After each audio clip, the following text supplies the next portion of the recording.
ሰላም ያገር ሰው እንዴት ናችሁ? ዛሬ የድንብላል ቅመም ላዘጋጅ ነው።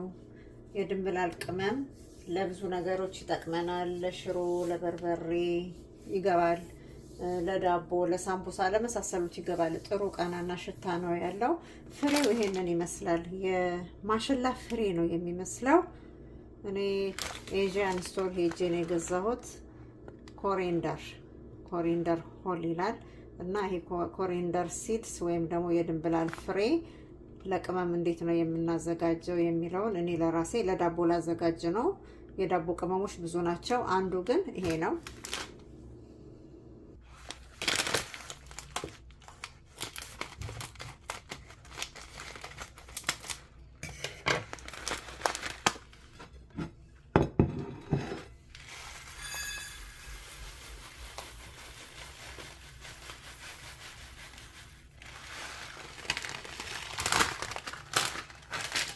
ማበጠር መለቀም አለበት፣ ግን አይታጠብም። ምክንያቱም ፍሬው በጣም ገለባ የሆነ ፍሬ ስለሆነ ስናጥበው የሚፈርስ አይነት ነው። ፍሬው እንደዚህ እንደምናየው እንደ ማሽላ ይመስላል እንጂ ጠንካራ አይደለም። ጥርምስ የሚል ፍሬ ስለሆነ አናጥበውም። ይበጠራል፣ ይለቀማል። ከዛ ደግሞ አምሰዋለሁ። ሞቅ ነው የምናደርገው። ትንሽ ሞቅ ባለ መጥበሻ፣ በጣም ሳይሰማ በጣምም ደግሞ ቀዝቀዝ ሳይል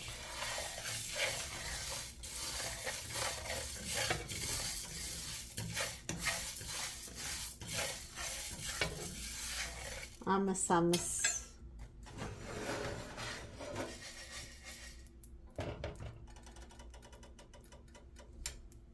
አሁን አወጣዋለሁኝ። 1 ደቂቃ ነው ያመስኩት። መልኩ ሁሉ ያያችሁት እንደዚህ ነው የሚሆነው። መልኩ ይሸታል። እሱ ራሱ ሞቅ ብሎ ሲበስል ጠረኑ ቃናው ሁሉ ይወጣል። ለዚህ ነው የምናምሰው። የመታመስ ጥቅሙ ቃናው እንዲወጣ፣ ሽታው እንዲወጣና ድንብላሉ ደግሞ እንዲፈጭልን ያደርገዋል። በደንብ ይፈጭልናል ማለት ነው። በደንብ መቀዝቀዝ አለበት። ከመፍጨታችን በፊት ዘርረን እናቀዘቅዘዋለን። በደንብ ከቀዘቀዘ በኋላ ይኸው የማሽላ ቆሎ ነው የሚመስለው እንደዚህ ስናየው። ከዛ በኋላ ይፈጫል።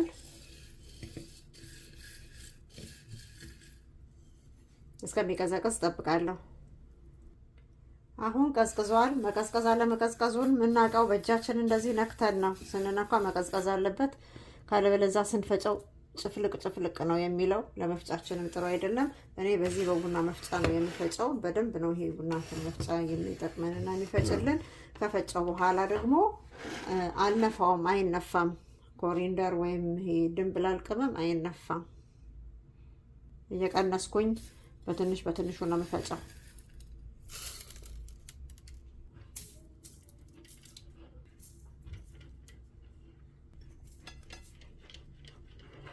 እኔ 3 ጊዜ ነው የፈጨሁት ከፋፍዬ።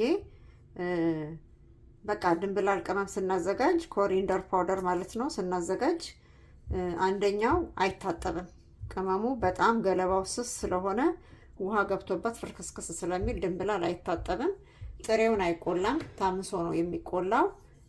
ስንፈጫው ደግሞ በሽርክቱ ነው የምንፈጫው። ዳቦ ውስጥ የምንነሰንሰው ቡኮውን ካቦካን በኋላ ነው። አይታሽም።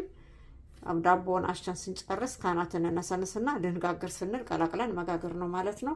እኔ በዚህ መልኩ አዘጋጅቻለሁኝ።